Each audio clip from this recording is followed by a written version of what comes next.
وسلم وبارك على سيدنا مولانا محمد وعلى آله وصحبه وسلم. ازيكم يا بنات؟ عاملين ايه؟ يا رب تكونوا بخير ان شاء الله. باذن الله النهارده هنعمل مع بعض وصفه حلوه جدا للدور البرد المنتشر جدا ده، وكمان بيبقى مصاحب ليه بلغم للاطفال زياده عن اللزوم. انا يعني خدت التجربه فقلت ايه، حبيت افيدكم بالمشروب.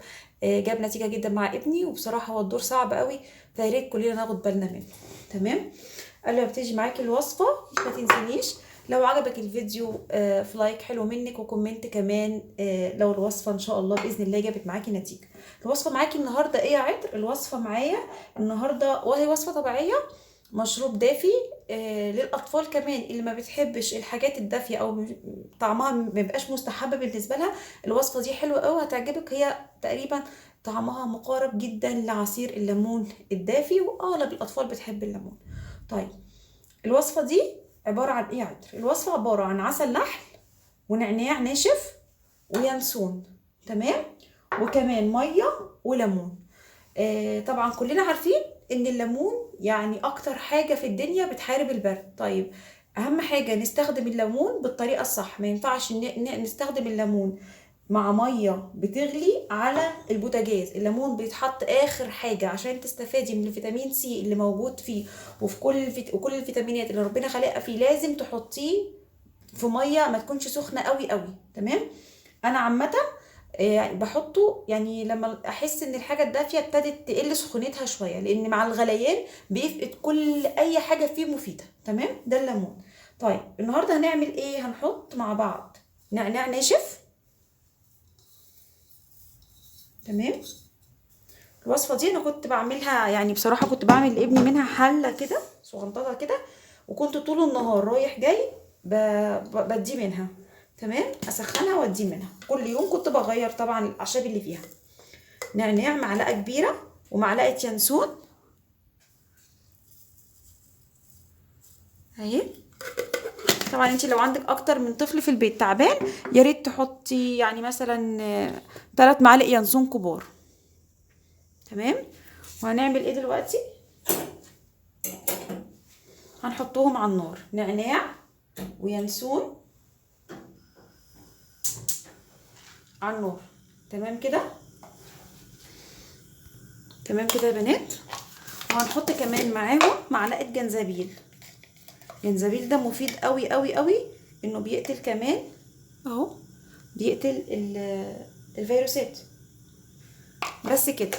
معلقه نعناع كبيره، معلقه ينسون كبيره، ونص معلقه جنزبيل بودر بقى او فريش، يعني هو فريش بيبقى افضل كتير طبعا.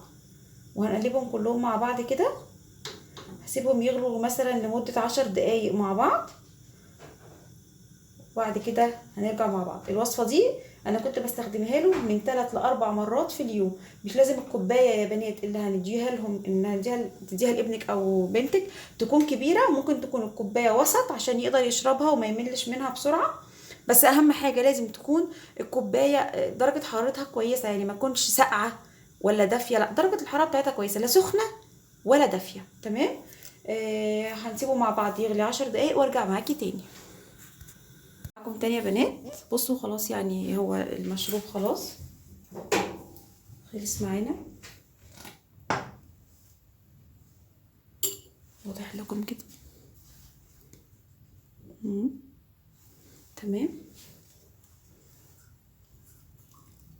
سبته يغلي بالظبط 10 دقايق.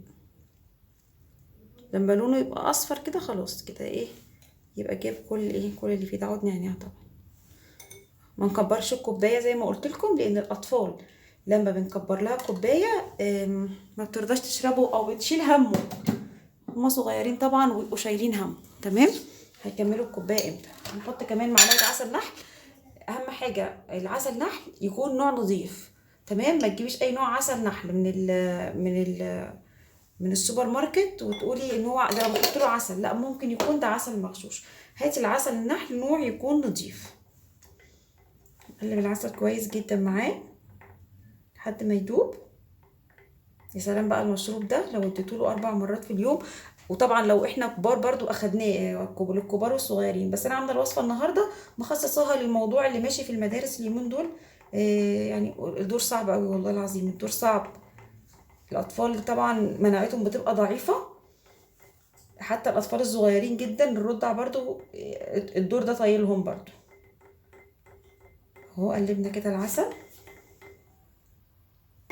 تمام. احنا بس هنحط شكل جمالي كده ايه ليمونيه تمام. بصوا هو المفروض ان احنا ما نعصرش الليمون دلوقتي. ليه؟ لان انا قلت لكم في اول الفيديو للناس اللي سمعت في اول الفيديو المفروض عصير الليمون ما يتحطش في حاجه سخنه قوي كده، المفروض تهدى شويه ونحطها. بس عشان طبعا مده الفيديو انا مش هسيبه يهدى، هعصر نص الليمونه ده كامل عليه. ما تقلقوش خالص من طعمه، هو طعمه عامل زي عصير الليمون الدافي، هيعجبهم والله. طبعا الوصفه دي للكبار، الناس اللي بتعاني من الكحه تشربيها طبعا كوبايه كبيره بقى للكبار قبل ما تنامي، يعني فايده طبيعيه، مش محتاجه تاخدي دواء كحه ولا طارد للبلغم خالص. قبل النوم ناخد كوبايه كبيره للناس الكبيره بقى مش الاطفال، وللاطفال هناخد كوبايه صغيره 4 مرات في اليوم، والكبار برضو من 4 ل5 مرات في اليوم. بس كده تمام. الوصفه دي صدقيني لو مشيتي عليها دور البرد معاكي هيعدي بسلام، مش هتحتاجي لدكتور وحجز، لان اليومين دول اغلب الحالات اللي جالها الدور ده اتحجزت في المستشفى تمام. بس انت لو لحقتي الدور من البدايه بمشروبات دافيه والدواء بتاعه بتاع الكحه او طارد البلغم مع الادويه العاديه اللي بتديها له بقى لدور البرد اللي بيجيله كل مره، هتلاقي نفسك عديتي بسلام. وما تقلقيش، هو الكحه اللي ماشيه اليومين دول بتطول من 17 من 14 ل 17 يوم. انا ابني قعدت عنده 17 يوم، فما تقلقيش، خليكي وراها بالمشروبات الدافيه والدواء بتاع الطارد البلغم والكحه، والموضوع هيمشي بسلام. اهم حاجه انك ما تدهوش حاجات تثير الكحه. لو هو معايا دور حساسيه انف مع الكحه دي، يا ريت بلاش الشوكولاته، يا ريت بلاش اي حاجه بقى اللي هي الكاراتيه والشيبسي والحاجات دي، يا ريت كمان منتجات الالبان تبعدي عنها تماما. ده الكلام اللي قاله لي الدكتور.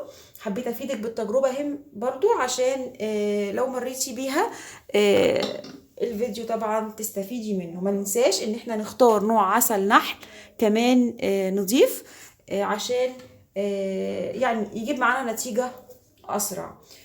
بس كده، يا رب يكون الفيديو عجبكم النهارده، يا رب يكون افدتكم ولو بمعلومه بسيطه. يا ريت ما نهملش كلنا في موضوع دور البرد المنتشر ده، ويا ريت الطفل ما دام عنده الدور ده ما يروحش مدرسه، عشان لما بيروح المدرسه ويتعامل مع اكتر من حد من اصحابه الفيروس بيتحور تمام، وبالتالي كمان هيعدي الناس او اصحابه او زمايله في المدرسه، فطبعا الموضوع ده مؤذي جدا. اتمنى الفيديو يكون عجبكم، مع السلامه.